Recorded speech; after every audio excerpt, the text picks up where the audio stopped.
When it comes to political pioneers in Oregon, Avel Gordly is one of the top names on the list.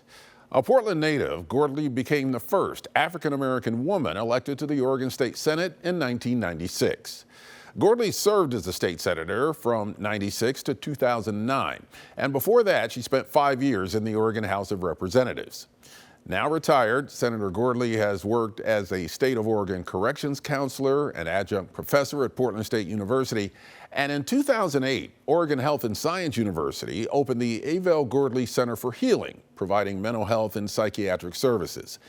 Now there's another institution that bears her name, and it's based in her childhood family home in North Portland. The Gordly-Burch Center for Black Leadership and Civic Engagement will work to get more African Americans involved in politics in Oregon, including training people to run for office or to be active on civic organizations, including boards and commissions. The center also bears the name of Senator Gordly's sister, Faye Burch, who grew up in the same home.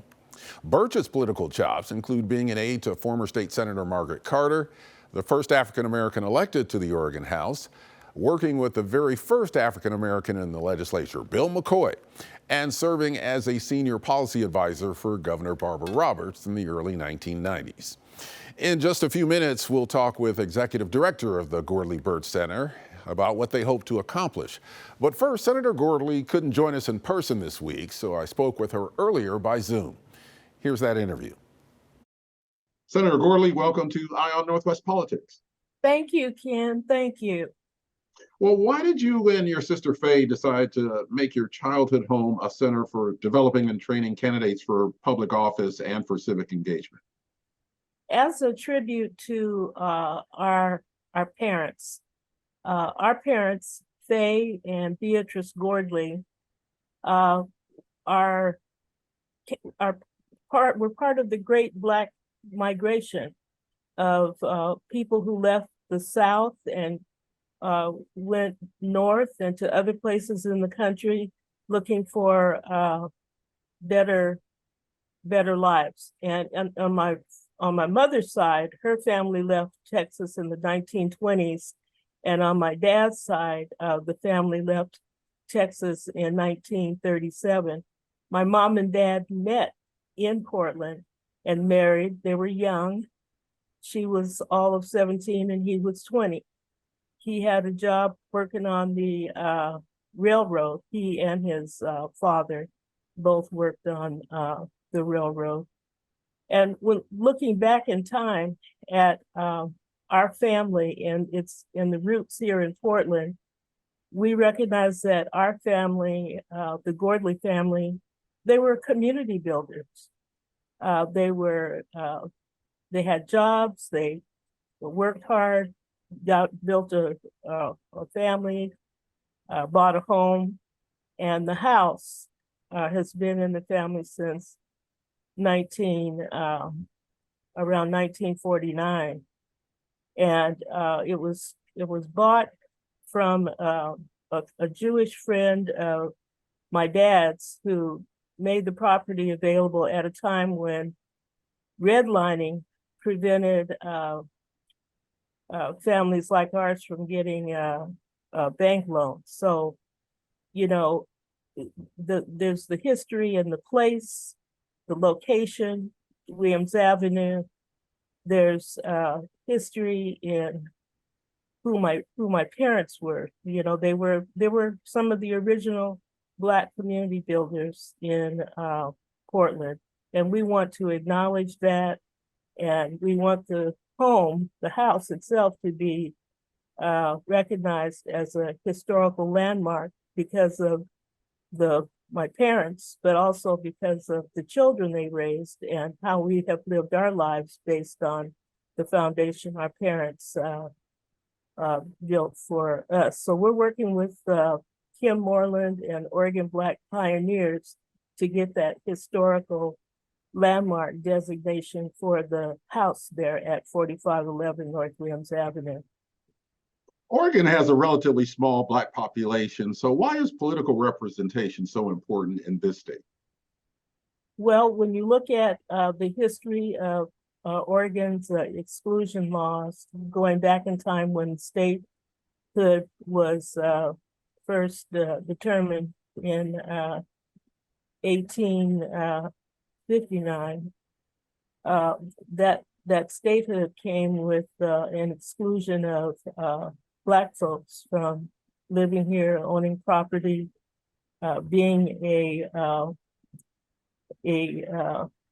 recognized part of the peoplehood of the state. So ours has been, when I say ours, I mean Black folks' journey has been one for fighting for inclusion since the very beginning, inclusion and equality, and just acknowledging our presence, that we are here. When you look back on your legislative career, which accomplishments are you most proud of?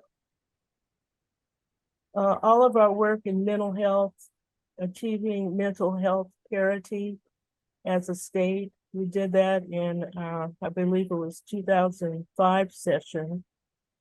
Mental health, the environmental justice task force, achieving that. That's now a commission, a statewide commission. Also our work around achieving fairness in the administration of justice, and working with then DA Mike Schrump to make it possible for grand jury records to be reviewed publicly. But I would say overall, the work in mental health, as you know, that's a very intimate subject with and for my family. And we have had our struggles in trying to get appropriate services for my son, who is a Navy veteran, who's finally getting very good services through the Veterans Administration. And through our collaboration with Oregon Health Science University, we were able to build a network of services, culturally competent services at OHSU, which is now available and has been available since 2008 through the Avel Gordly Center for Healing at OHSU. I have my own personal story and lived experience with living with depression, but it has not it hasn't been without living with the challenge. Has not been, it hasn't stopped me from living a good life. I want to say it that way, a good life in Portland, and from making, being able to make contributions. I'll put it that way. When you were running, you ran as a Democrat, but later you decided to become an unaffiliated voter. Why did you make that change? Well, let me start at the beginning, because when I was a unaffiliated voter right up until the time that Jesse Jackson declared his candidacy for president in the 80s. When Jesse declared, I switched from unaffiliated to Democrat so I can support Jesse Jackson. And so when the call came from the community asking me to run for the what was going to be a vacancy in the state legislature, that was 1991, I was a Democrat. And over time, though, I began to see and understand how partisan politics was affecting our state and policymaking so negatively. And I just couldn't, I decided that I could be more effective as an independent voice. As we end this interview, going back to the family home, what do you hope is accomplished once this Center for Candidates and Civic Engagement is up and running? Our hope is that it will be a place for intergenerational conversation and intentional intergenerational conversation amongst Black leaders, that it will be a place that